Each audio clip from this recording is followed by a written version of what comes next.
జై సీతారాం. యువతులతో స్నేహాలు చెయ్యకండి. అవసరమైతే తప్ప వాళ్లతో మాట్లాడకండి. వీలైనంత వరకు వాళ్లను చూడకుండానే ఉండండి. స్త్రీల అందం చూడాలి అనిపించినప్పుడు మీ అమ్మను తలుచుకోండి, మీ అక్క చెల్లెళ్లను తలుచుకోండి. వాళ్ల పవిత్రమైన అందానికి నమస్కరించండి. మీ ఆత్మ గౌరవాన్ని కాపాడుకోండి. మీ కన్నతల్లి గౌరవాన్ని కాపాడండి. సమాజంలో తమ ప్రవర్తన కారణంగా తమ ఇంటి స్త్రీల గౌరవానికి భంగం కలగకుండా వ్యవహరించే పురుషులందరూ రామయ్య లాంటి పురుషులే. అంటే మీరు చేసే పనులన్నిటికీ మీ తల్లిని బాధ్యురాల్ని చేస్తుంది సమాజం. మీరు తప్పు చేస్తే మీ తల్లిని తిడుతుంది సమాజం. కనుక మీ కన్న తల్లి గౌరవాన్ని కాపాడే బాధ్యత మీదే.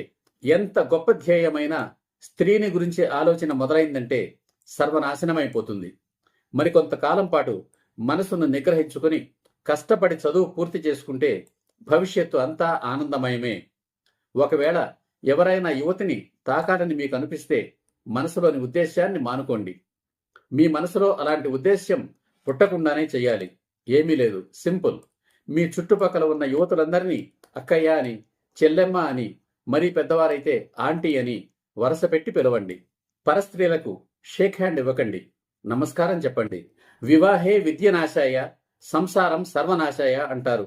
ముందు చేయవలసిన పనిని వెనుక, వెనుక చేయవలసిన పనిని ముందు చేస్తే జీవితమంతా అస్తవ్యస్తమవుతుంది.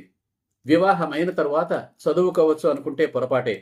గొప్ప చదువు లేదు, ₹1,00,000 ఉద్యోగం లేదు, కానీ చిన్న సంపాదన ఉంది, భార్యను పోషించుకోగలను అనే ధైర్యం ఉంది, పెళ్లి చేసుకోవాలని కోరిక ఉంది, అవసరమైతే భార్య కూడా ఏదైనా చిన్న ఉద్యోగం చేసుకుంటే ఇద్దరి జీతాలతో హాయిగా బ్రతికేయవచ్చు అనుకుంటే ఓకే, పెళ్లి చేసుకోండి. డిగ్రీ చదివినంత మాత్రాన అందరికీ ₹1,00,000 జీతంతో ఉద్యోగం వచ్చి తీరుతుందని అనుకోవడం భ్రమే. ఏదో ఒక పనిని నేర్చుకొని అందులో ప్రావీణ్యతను సంపాదిస్తే బాగానే సంపాదించుకోవచ్చు. చేతిలో స్కిల్ ఉన్నవాడికి ప్రపంచంలో పనికి ఎప్పుడూ కొరత ఉండదు. అటువంటి వాళ్ళు హాయిగా పెళ్లి చేసుకోవచ్చు, అందుకు ఇష్టపడ్డ వధువు దొరికితే. ఆ మధ్య ఒక సినిమా పాట విన్నాను. మన్మధుడే బ్రహ్మను కోని పుట్టించాడేమో గాని 50 కేజీల మందారాన్ని, 5.5 అడుగుల బంగారాన్ని అనేది ఆ పాట పల్లవి, అంటే క్యాప్షన్. ఆ పాటలో హీరోయిన్ని 5.5 అడుగుల బంగారం అని పొగుడుతాడు. అది 100కి 100 పాళ్ళు నిజం. ఆ సినిమాలో ఆ హీరోయినే కాదు, ప్రపంచంలోని ప్రతి స్త్రీ కూడా దేవత మాత్రమే కాదు, నిలువెత్తు బంగారం కూడా.